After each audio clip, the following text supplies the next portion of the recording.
What did you think of Ferrari not giving Lewis the gaps that he needed to maintain when he rejoined the circuit? I thought that was a big mistake. That they should have told him you need to drop back to the cars behind because you've gained an advantage. But what do you say to to fans who say, "Well, Lewis should know that"? It's the heat of the moment, isn't it? Their competitive instincts. I don't think people understand just how seriously these guys are het up, and they're so competitive. It's difficult to give up anything at all. I can't imagine any of them wanting to give that up without being told, frankly. But I think the team should have said, you need to drop back. I mean, we've heard it before. We've heard teams saying you need to drop back or give up the place. And the driver's really not happy about doing it. But if they're sensible, ultimately they will do it. Because let's face it, the teams don't want to do it either. No. The only reason the team's saying it is because they know that the penalty for not doing it is going to be worse. So I think that was, in my opinion, that was a big mistake by Ferrari not to say that. Because I think there's a very good chance he'd have been able to keep that position if he just dropped back to being just in front of Max, I think it was, wasn't it? Yeah. So, yeah, I think that was a bit of a boo-boo.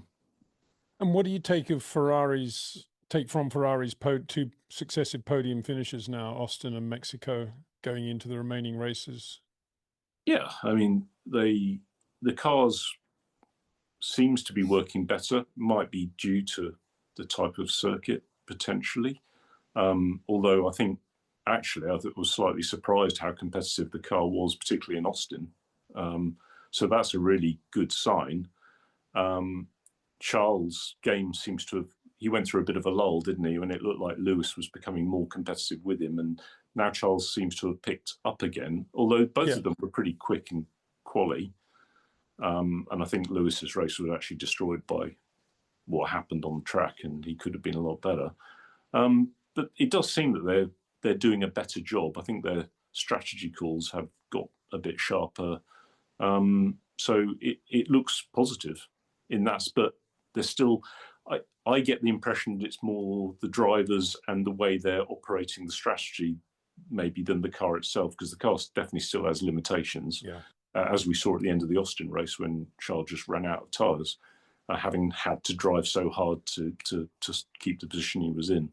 So I think you're right. And I think we often, well, certainly me, and from the vantage point I have, I don't know what it's like on the pit wall, but I think we often take for granted racing drivers and we forget how emotional they are and how sensitive they are. And to me, looking at it from the outside, it looks like Charles went through a couple of races where he thought, well, if that's the way you want to go, don't expect too much from me. And now he's sort of thought, right, okay, let's go meet Charles Leclerc again.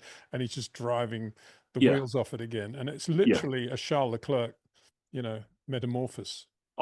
That's how it seems to me. He does seem to have driven two particularly good races. Yeah. Whereas before it just looked a bit like he wasn't. He was just another driver. It was a little bit like that. He would probably be very unhappy to hear that. But he was, he wasn't doing a lot better than just another driver. That's for sure. Yeah. If Lewis is his yardstick, but no, I mean, and also to his credit, Lewis doing a very good job as well and picking himself up and looking. I think that's the shame of this race in many ways, is that Lewis's qualifying performance was good, and he was in a position to get on the podium if he'd been given a fair opportunity, and frankly that was just taken away from him by the circumstances. So I think that's a bit of a shame, really. I'm still a Lewis fan. I think he's brilliant if his head's in the right place. There is no doubt he is somewhat affected by lack of competitiveness.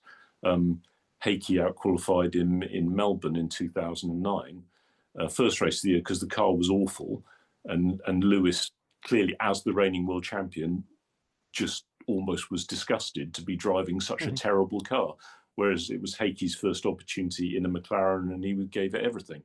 And he got through into Q2 and Lewis was out in Q1. But later in the season, as soon as the car had been improved to the point where it was actually capable of winning races, it was Lewis that was winning races. So, you know, they are competitive animals. They find it difficult to perform at that supreme level at all times. And when it's not going particularly well, I think that's the hardest part, is keeping them in the zone close enough so that when they get that sniff, which I think is what's happened with Max recently, isn't it? He got that sniff. Was it Zandvoort time that, oh, actually, hang on, there's something here I can work with. Yeah. And they just come back to life, don't they? Yeah. And it seems that Charles Leclerc has brought him back to life in the last couple of races. So, which is good to see.